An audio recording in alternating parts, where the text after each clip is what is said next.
2011 திமுக ஆட்சி முடியும் போது தமிழக அரசுக்கு 1,14,000 கோடி கடன் இருந்தது. அது அப்போ கருணாநிதி இருந்தப்போ.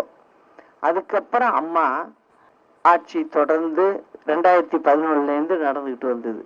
அந்த 5 ஆண்டு காலத்துல அம்மா வாங்கிய கடனும் 1,14,000. ஆனால் மக்களுக்கு எவ்வளவு நல்ல திட்டங்களை அம்மா கொடுத்துருக்காங்கிறத பார்க்கணும்.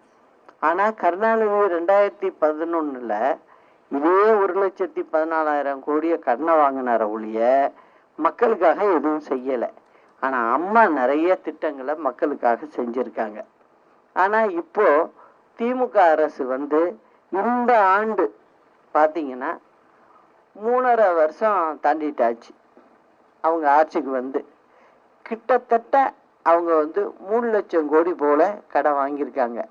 இன்னைக்கு பாத்தீங்கன்னா அந்த கடன் 8,75,000 கோடியா உயர்ந்திருக்கு. ஒவ்வொரு குடும்பத்தின் தலையிலும் 4 லட்சம் ரூபா கடனை வச்சிருக்காங்க. இதுதான் திமுக செஞ்சிருக்கு.